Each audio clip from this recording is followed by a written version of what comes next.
As a coach, a dating and relationship coach, one of the things I often hear from women, I don't want to say this as a complaint, but as a disappointment, is that they've invested time in the emotionally broken man. That's right, that person that doesn't have the capacity to actually lean into a serious relationship. And I can relate to this person because after going through a divorce about a decade and a half ago, I was a broken man. I was a person that probably wasn't not what probably. I wasn't capable of leaning into a healthy, happy relationship. And today, sadly, most human beings are experiencing, whether you're a man or woman, that broken person. And while we could characterize the word broken as a judgment, I don't want to necessarily say it as a judgment, but at the same time, when a person isn't completely capable of actually investing their mind, their body, their spirit, their emotions, their physicality into a relationship, body, I guess, would be physicality, into a relationship, would you, I suspect as a person, you wouldn't want to invest time in that type of person. So we're going to talk about this in those 5 red flags, and I've got a bonus red flag to share with you today. I shared with you also that I was a broken man. I know after going through my divorce, I was in a very, I don't want to say a dark place, but I had a contentious relationship with my ex. I was trying to navigate what it was, my life was going to be like outside of being in a relationship. I had job issues going on. The emotional effects of a divorce was incredibly traumatic. In fact, when you think about it, you're unraveling the tapestry of an old life and trying to make sense of who you are as a person in this new life. And I can tell you, having gone through that, it took me almost a decade before I was capable of actually leaning into a healthy, happy relationship. Yet, I'll be candid with you. A lot of women saw me, this broken person, and they saw me as a project. And I don't think they intentionally saw me as a project, but in a way, well, if I'm the woman that can heal him and I'm the woman that can save him, then he'll be mine. And sadly, I mean, thankfully, I was very honest and transparent as to who I was during that time. And yet, many women in the beginning, well, I think I need to pause for a second. You know, after going through my divorce, I wanted companionship, I wanted connection, I wanted sex, but I wasn't really capable of commitment. I call these men the spenders. They spend time with you, and yet they're not capable of actually leaning into a more significant relationship. I call these men the spenders. Now, what's interesting, I spent this past weekend in Las Vegas with my beloved, and there's a picture of her and I right there. Oh, in fact, by the way, if you're listening to this tonight, she is joining me live on my Facebook page for my members of Midlife Love Mastery. So if you're listening to this right now, check out the link below to Midlife Love Mastery. If you want to be able to ask her questions, join us live, you're going to have to join my group. Okay, so I was sharing how we were out of town for the weekend, and we were with 4 other couples. And what's interesting is, and I think it's important to understand that of these 4 couples, 2 were married, one were the other 2, the 2 of them live with their partners, one for 7 years, one for a year, and then my beloved and I.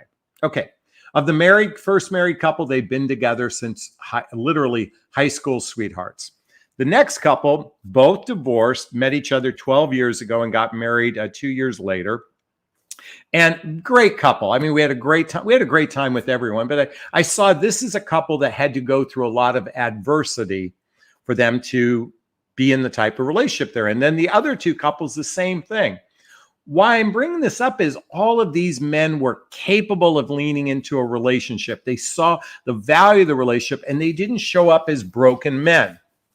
So to be able to identify this, we call this broken man, I want to give you some of the red flags you should be looking for early on, so you don't invest time with a person who's going to be, sadly, a time robber. Now, what's important when I share these is also look in the mirror yourself to say, am I doing any of the following as well? Because I can tell you, as when I was single, actively dating, a lot of women are in the delusion that they're emotionally mature and emotionally healthy to be in a relationship. And yet women can equally be incapable of a serious relationship. And this is usually, whether it's a man or woman, it's usually a reflection of our past. It's usually a reflection of our childhood upbringing.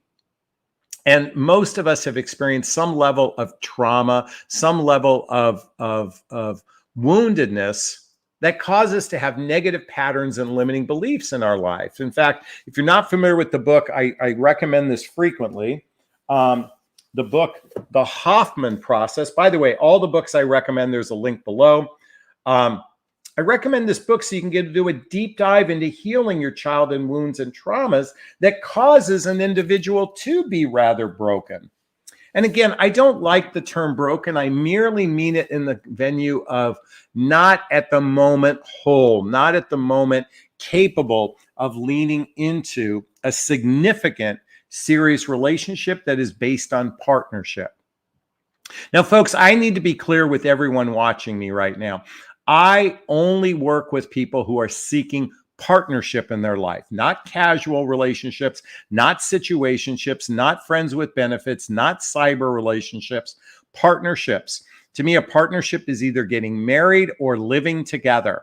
Or at least having enough of a significant relationship where you're spending on average 3 or 4 days and nights a week together, doing shared activities, hobbies, mutual interests, spending time with family and friends, traveling together, teamwork, building skills, both in your personal and your professional life, intimacy, both physical and emotional intimacy. That's the clientele that I work with. The women I work with want that. If you're the type of woman that wants that and you need some help deciphering these red flags, schedule a free discovery call with me. There's a link right there, or there's a link below. In this discovery call, you're talking directly to me, and we'll see if working with a coach is right for you. My job is to teach you how to vet for emotional maturity, how to spot these red flags, all based on your personality. And more importantly, is he genuinely capable and compatible with you? And if you don't ask the right questions in the early stages, you might find yourself investing in time with a man who's broken. And again, I speak to this because I was this guy. Ladies, part of what makes me unique as a coach, I have many contemporaries, great guys. They got married in their 30s. They're happily married right now. They give advice from that perspective. There's even a young British guy who just got engaged. These are really good coaches. How I differ, I think what makes me different is I've been through divorce court, family court, alimony, child support, visitation rights. I'm dealing with erectile dysfunction. I'm dealing with elderly parents in assisted living or a parent who passed away. I've dealt with losing a child. Many of you know I lost my son some years ago. I'm familiar with women who go through menopause. I'm talking about, I personally know these things. And in addition, I've had to deal with the swipe dating environment and the whole online dating environment. And thankfully, I met my beloved, there she is right there, through a dating site, Match.com to be specific. So I understand the emotional effects that men go through, especially as a broken man. And as I said earlier, I was broken for about a decade. Now, where my brokenness lied, what's the right term, was mostly my dysfunctionality. And I'm going to share these red flags, but mine was really, and it's important you understand this. My life was a mess. I had just lost my $250,000 a year job. I was addicted to drugs and alcohol to numb the pain of losing my job, going through this contentious divorce, not being able to be a good parent to my children. I was dealing with the emotional effects of divorce, but also the emotional effects of losing a significant, my identity in my professional life. And folks, it takes time for a man to truly heal when he's going through those kind of emotional effects. And I'll share with you later some 6 qualities you should look for in a man before you genuinely give your heart to someone. Okay, so let's talk about those big red flags, those 5 red flags you should be looking for. Beside the fact that his life is a mess, like mine was, okay? Number 1, if they can't have something, they complain about it. If they can't have something, they complain about it. People who are broken oftentimes are have victim consciousness. They have a personality where they complain. So let me give you an example of how this might look. Let's take travel, for example. My beloved loves to travel, but I want you to imagine that a man is broken and he's suffering financially. He's a mess. And, you like to travel. And he goes, oh, traveling, those are for people who are aristocrats. Those are for arrogant type of people. The only type of people that travel are bored with their lives. In other words, they view what they can't have in such a way that they literally have to knock it down because they can't have something. Have you experienced this before? It might be an automobile that they want. It might be clothing. It might be, I said travel. What else might be? A home, whatever it is. They find a way to complain about the things that they don't have in their life. That's usually a sign of someone who's dealing with some level of emotional trauma if they view the world from a negative point of view or they view it from a victim consciousness. And sadly, here in the United States, we are suckling on the nipple of victim consciousness. And it's rather sad. So that's one sign. Has anyone experienced this? Please post a comment. All right, number 2.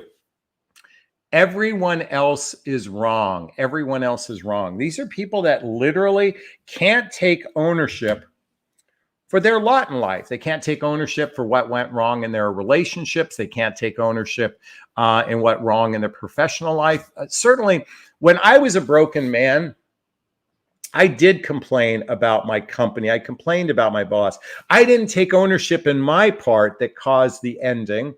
And I do feel like I was unfairly treated, but you know what? By the way, it was a blessing. I wouldn't be doing this today if it wasn't for that. So I see it as a blessing, but I'm also here to say that people that are broken, oftentimes everybody else, everything else is wrong.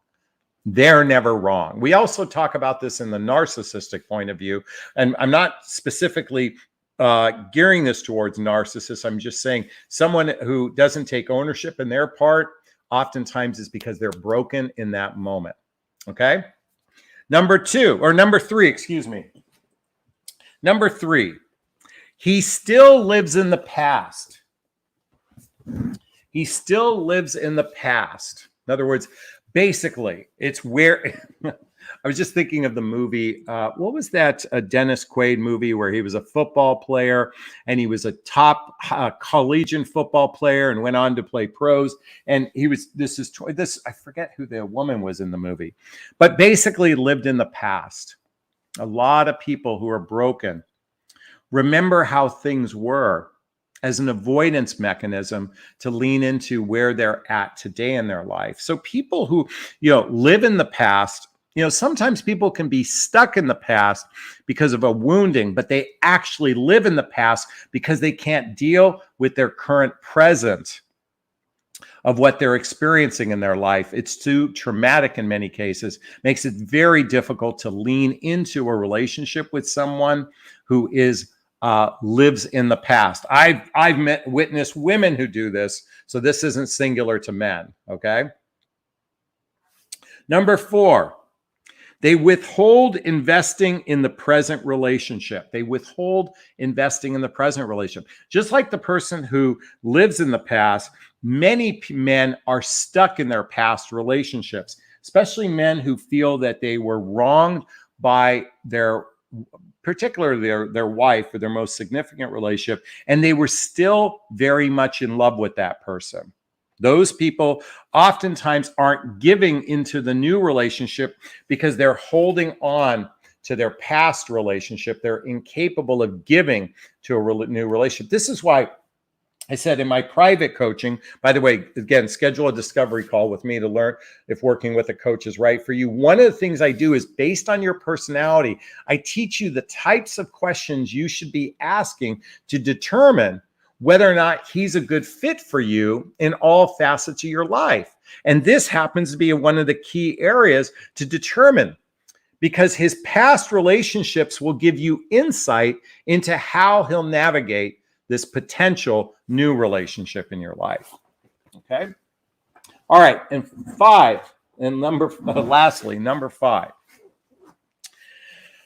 Oh, epic and seamless mood swings. Epic and seamless mood swings. It was interesting. We saw when we were getting on the airplane last night, we saw a husband and wife, and immediately they were talking really nice. And all of a sudden I could see this man just get riled up over nothing.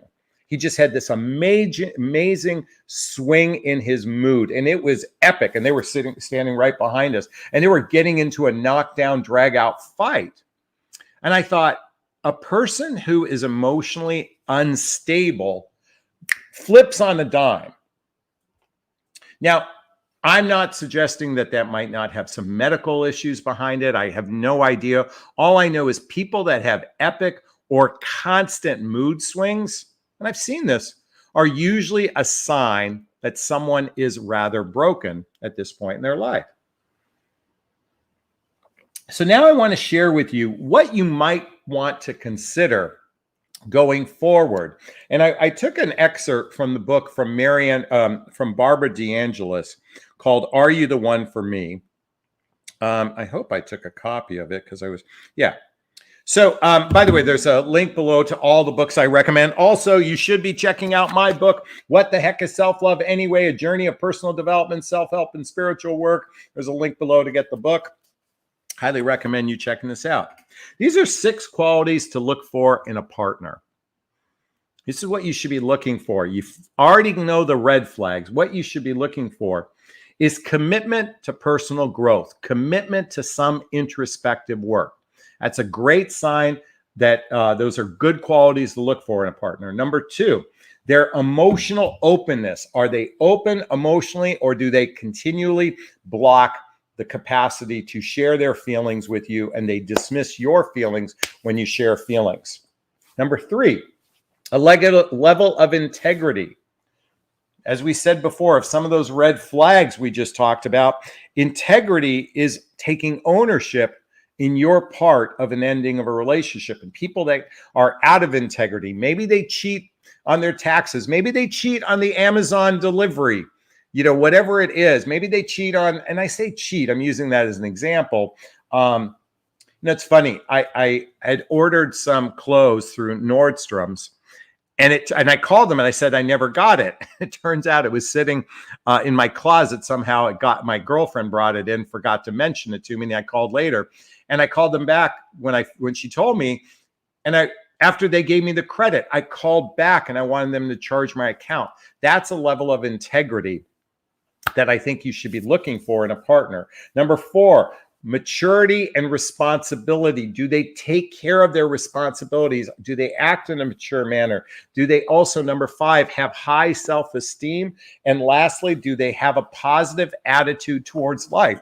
These are some of the things you should be looking for in the early stages. But Jonathan, I'm just supposed to sit back in my feminine energy and let a man lead. Folks, many of you have been indoctrinated in the belief that romance equals relationship success. Romance should be reserved for those people who are in a relationship, not as a way for a man to get in your pants. And why I'm saying this is it's incumbent upon you right now, as you're listening to this right now, is to recognize that we are dealing with a population of human beings who are rather dysfunctional, and worse, some of them are rather broken. You have to almost be a pessimist, and I'm not suggesting be a pessimist or an alarmist, because that's the way I'm coming across, as pessimistic or alarmist. I'm coming across here to say a good person who's capable of leaning into a relationship is the exception and not the rule. So you have to go in with a bit of understanding that they have to earn the capacity to have your heart.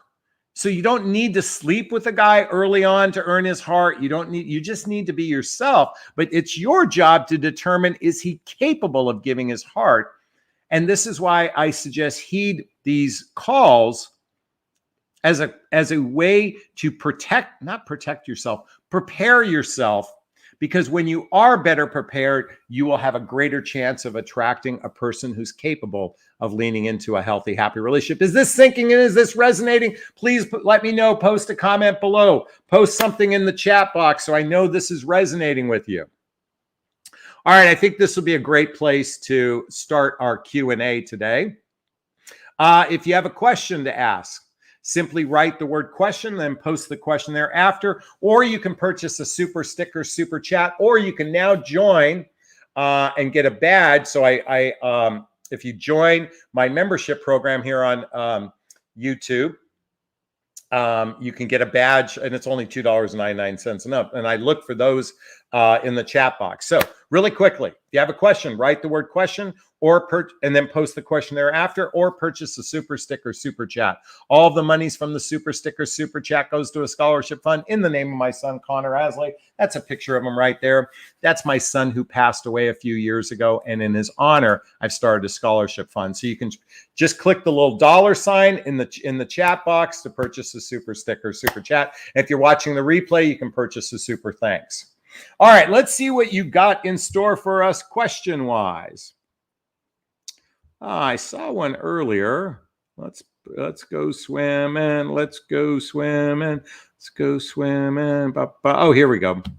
Power of Chi writes, Jonathan Hasley question. Have you heard about that relationship guru named Derek Janix? He's a serial cheater that drove his wife insane, literally, with all the cheating and gaslighting. I have heard of him. I cannot comment on him, but I have heard of him. Yes, I have. Kate Hudson says, just got out of a relationship with a broken spender. These are people that will spend your time without investing in it. All right, let's see what questions we have. Here we go from Dana.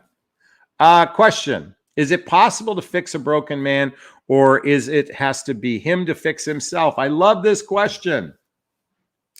Ladies, I know you have beautiful hearts and you see the good in somebody.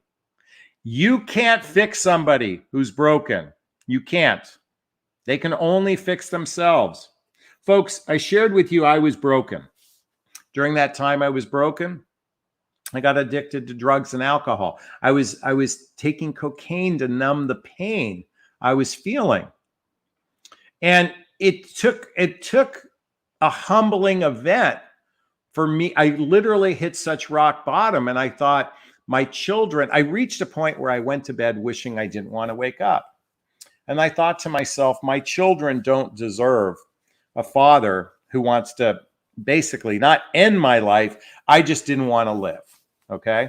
And it took a humbling event for me to turn it around. And then it took me another half a decade to turn it around. So my downfall took 10 years and it took me another 5 years to change from that. If you're not familiar with the work of Alison Armstrong, she calls this men going through the tunnel. Let's see if I can find her book.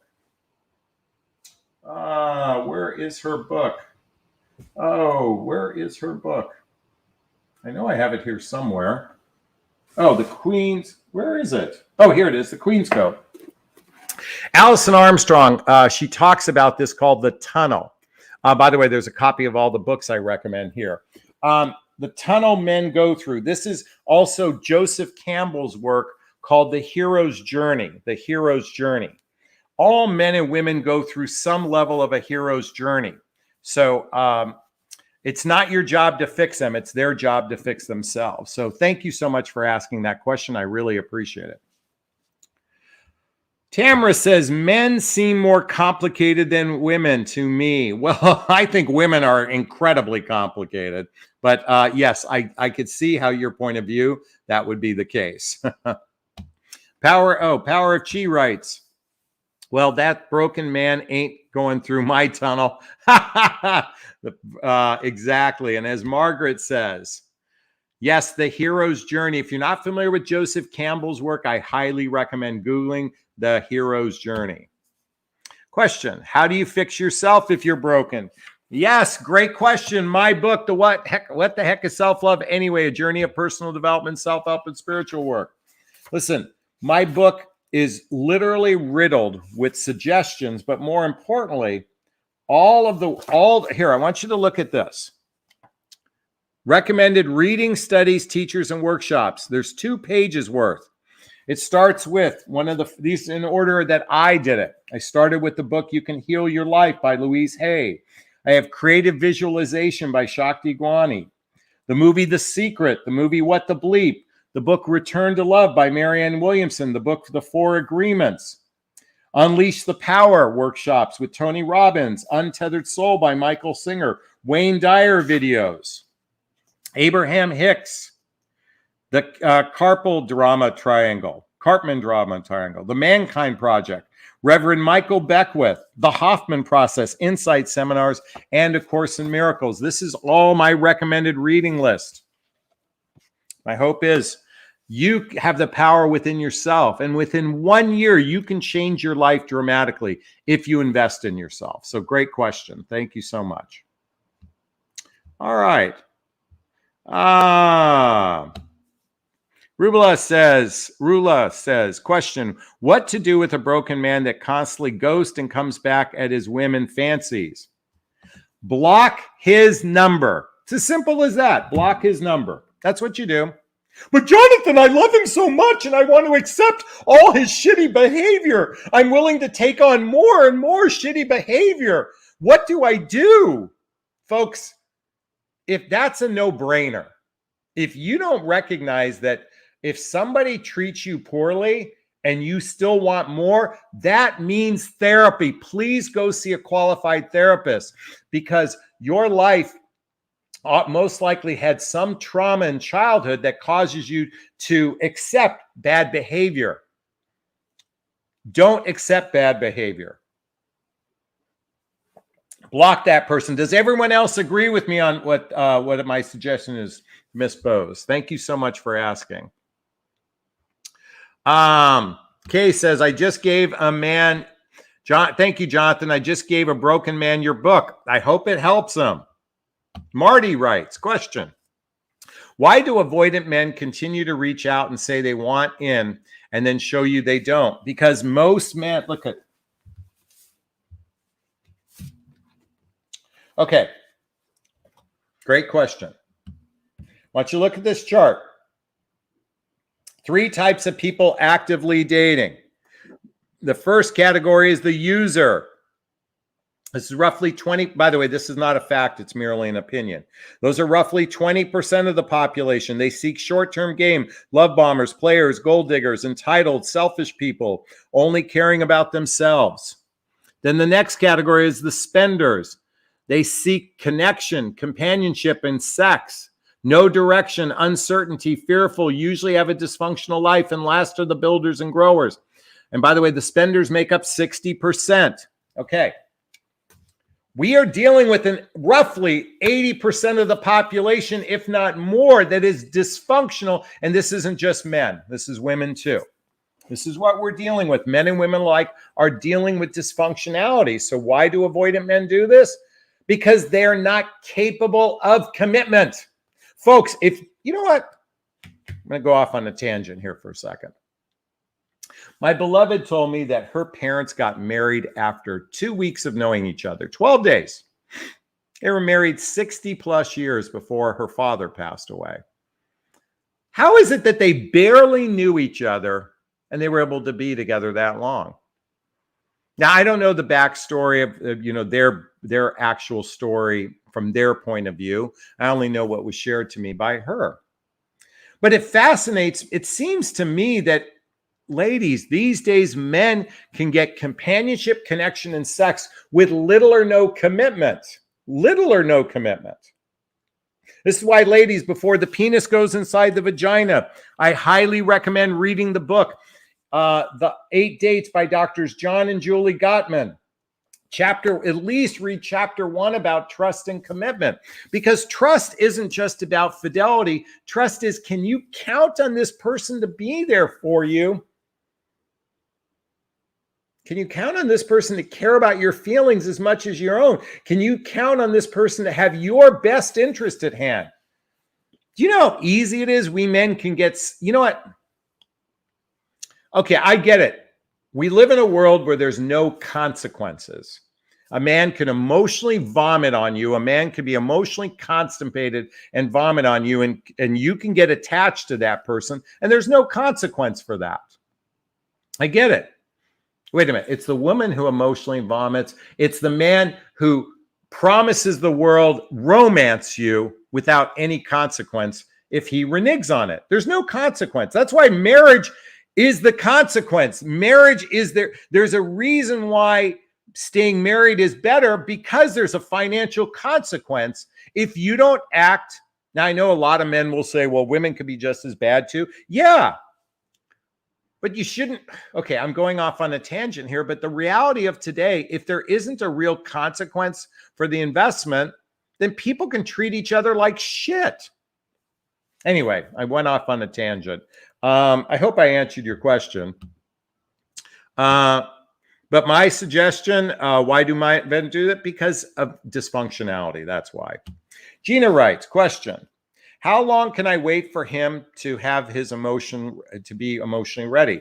You never wait for a man to be ready. You choose men who are emotionally ready. I have dozens and dozens of videos. Go through my video library of how to tell when a man is emotionally ready. I just shared with you the 6 things you should be looking for. Commitment to personal growth, emotional openness, integrity, maturity, responsibility, high self-esteem, and positive attitude towards life. That's what you should be looking for before the penis goes inside the vagina. All right. Misty writes, question. Is it possible that I'm rejecting men prior to giving them a fair chance? I tend to not give them a third chance. I do give a second chance. I'm weeding out potentials too quickly. What's the old saying? Fool me once, shame on you. Fool me twice, shame on me. Fool me 3 times, that's called, what's the definition of insanity? Doing the same thing over and over again, expecting different results. No, you're not. Okay, it depends on what we're talking about. Did he miss a phone call by 5 minutes? You know, that we're okay. We have to talk about the level of what his not indiscretion, his it depends on what he did. Did he miss a date? Did he miss a phone call? Or is he continually his actions don't match his words? Okay. Sure, we all can have a bad day and something can happen, but my suggestion, if it's happening too frequently, move on. All right, I want to thank Kay for the $10 super sticker. Thank you so much for the Connor Hasley Scholarship Fund. I really appreciate it. Margaret says, don't take any bullshit. I agree. How long to wait? How long can I wait for an emotionally ready man? Forever. That's how long you can wait. You can wait forever. Again, the definition of insanity. Leaf says, this goes back to the previous question. This is a great content and advice, Jonathan. Appreciate it. I blocked. A no-brainer. Got it. Rose writes, question. What if he shows green flags but never mentioned commitment? My gut feels there's a red flag, but I could be the broken one. Okay. Well, if you're the broken one, take a break from dating. Listen, men, 90% of men out there actively dating, they want the cat. Well, they want the milk. What's the expression? Why buy the cow? Why buy the cow if you can get the milk for free? Okay. I know some of you might be offended by that, but the point of that expression is men don't have to make much of a commitment to get laid. Maybe making them work for it, really work for it before that happens. Invest time doing things together. Research the hell out of the person. Google the fuck out of the person. Do a background check on a person before you ever have sex with someone. Find out who his family and friends are. Meet these people. Because the reality is we're meeting total strangers. If you're not familiar with the book by Malcolm Gladwell called Talking to Strangers, not that this is a dating and relationship book, but we are dealing with strangers that we know nothing about. By the way, there's a link to get all the books I recommend. It's very difficult to actually know who we're dealing with. We have to do, like with, at least with my beloved and I, we laid our cards on the table. We unpacked our entire lives before we agreed to explore a relationship with each other. We invested, in fact, 3 days straight, 12 hours a day, just vomiting at this stuff. And I say vomiting, but we just wanted to, listen, we were willing to walk away if it wasn't a good fit.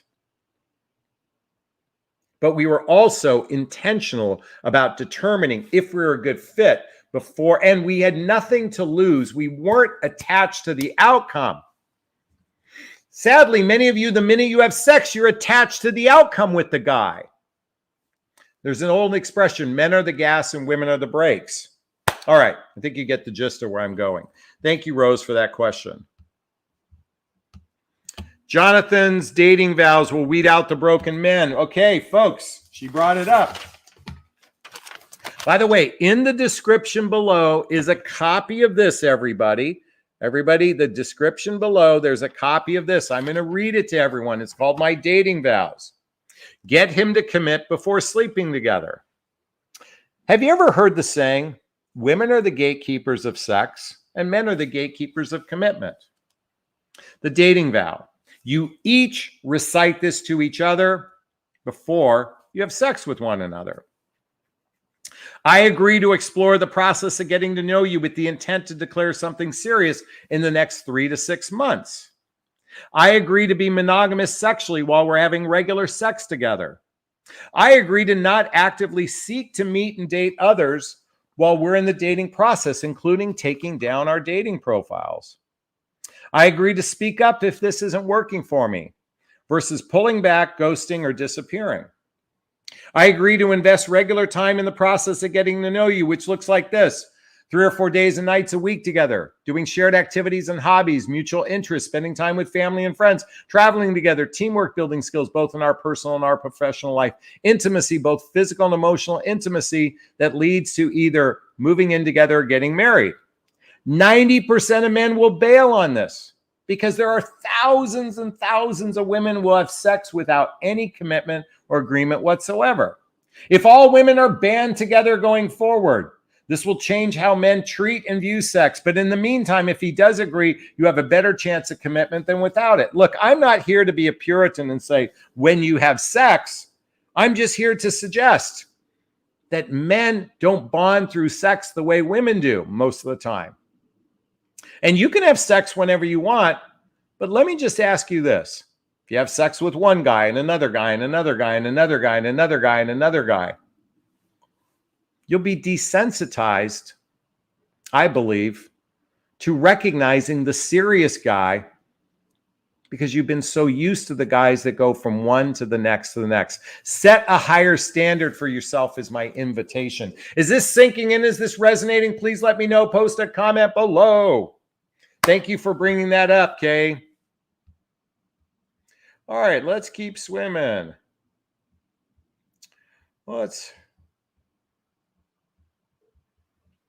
Gina, I did answer your question, so there we go. Let's see.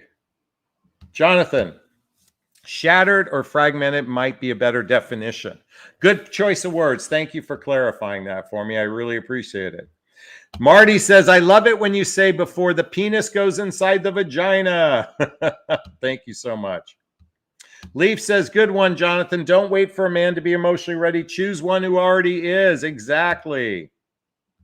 Christina says, spot on. Thank you so much. Hey, we got a $20 super sticker. Thank you so much. Or Frank or Lyra or whatever that is.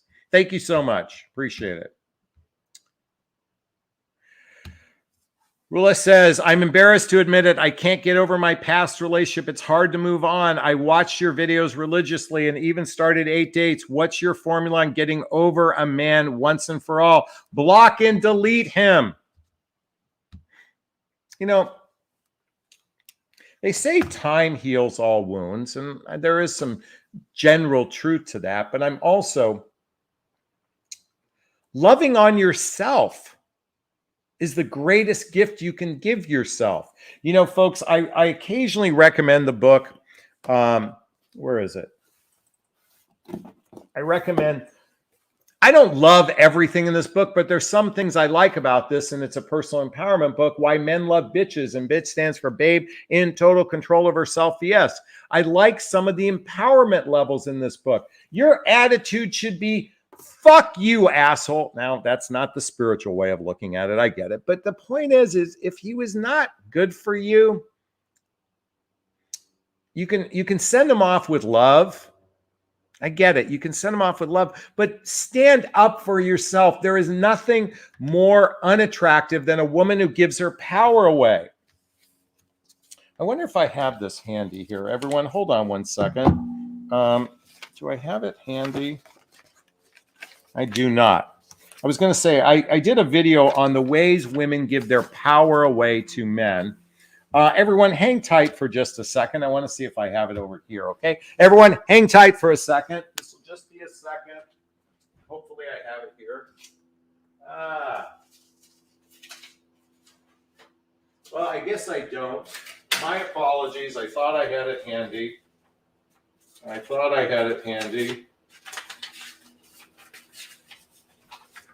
Okay, my apologies, everyone. However, here's the thing.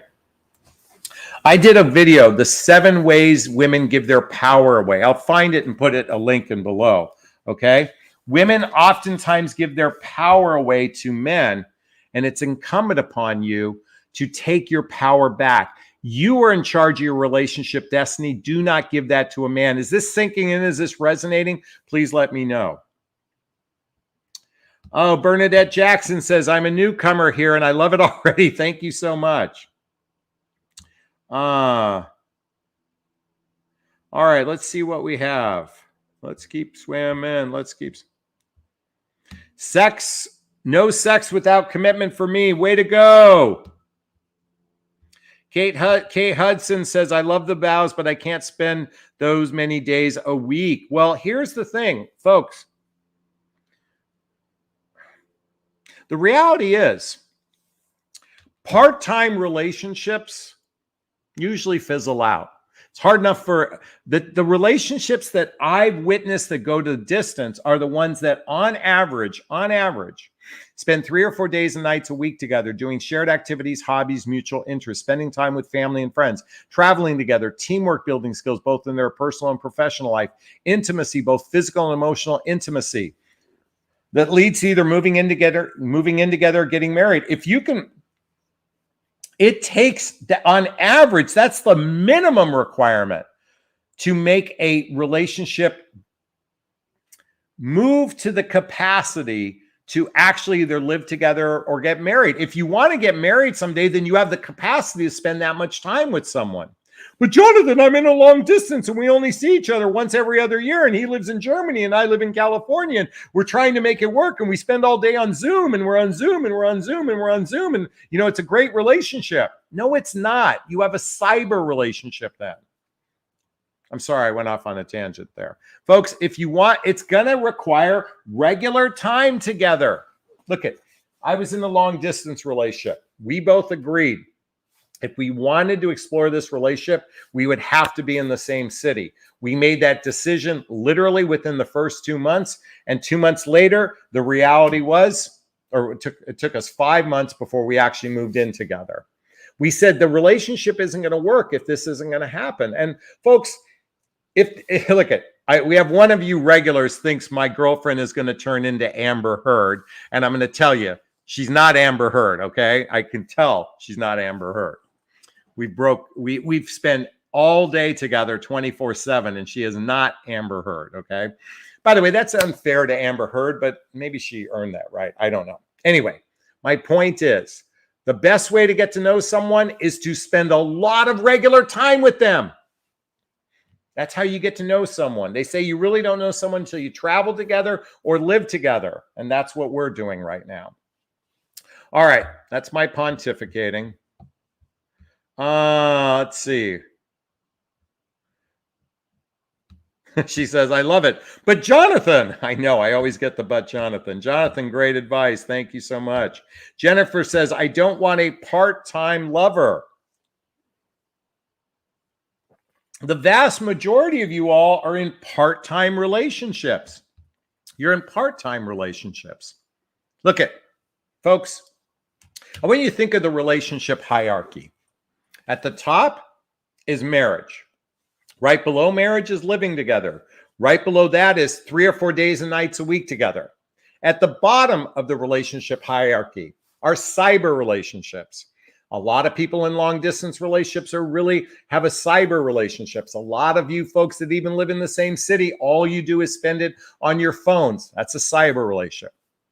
This is the bottom of the list. Above that is friends with benefits. Yeah, friends with benefits. A lot of times you're in a friend with benefit relationship, but you don't realize it, but you are. Right above that is called situationship. These are the relationships where you have no idea there's no label to the relationship. There's no direction to the relationship. There's no idea of whether or not this person is even capable of a relationship, but his penis gets to go in your vagina regularly. Then everything in between are casual relationships. And there's the gamut of casual relationships. I would say these days, those folks who are single, folks that are in their 40s and above, who are not living together, not married, and not spending 3 or 4 days and nights a week together are in casual relationships. And that's 90% of the relationships out there. And 90% of those relationships will never go anywhere. This is why I suggest hiring me as a coach so you can learn if you're wasting the time with the wrong guy and how to attract the right guy much quicker. Check out the link below to a discovery call with me. Hey, we've got another super sticker. I want to thank Miss Hudson. Thank you so much. Giving you a big, gigantic Jonathan bear hug of appreciation. Question, did I miss your Las Vegas trip? How did my Las Vegas trip went? It went fantastic. I briefly mentioned we were with 4 other couples celebrating someone's 60th birthday. It was a fantastic time. You know, my girlfriend and we witnessed, I shared there was 2 incidences at the airport. There was a couple that I saw at the airport that got into a fight over the stupidest thing. And she and I both looked at each other and we're like, we already know that we handle conflicts with relatively ease. If you're not familiar with the book, I recommend this book, 2 books. One is Making Your Second Marriage a First-Class Success. Whether you want to get married or not, I highly recommend this book. But there's another book by Pastor Calvin called Marriage Ain't for Punks.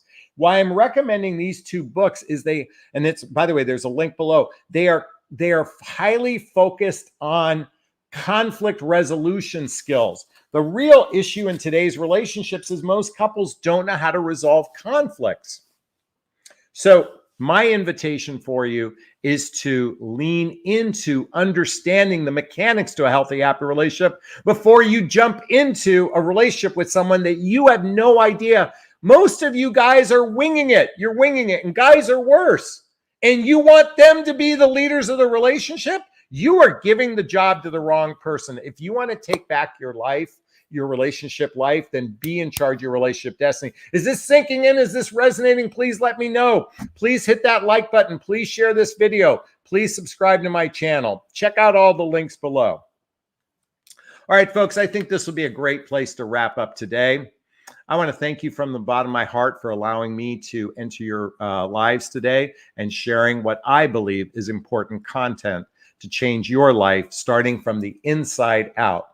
And recognize that you are in charge of your relationship destiny, not the guy. All right, I'm going to wrap up this video as I always do. First off, give myself a big, gigantic Jonathan Bear hug of self-love. I'm going to reach into the camera and give you a hug of love if that's okay. I'm asking you to turn to someone, a pet, teddy bear, a pillow. Give it or them a hug of love because hugs are a great source of love. And let's face it, we could all use more love in our lives.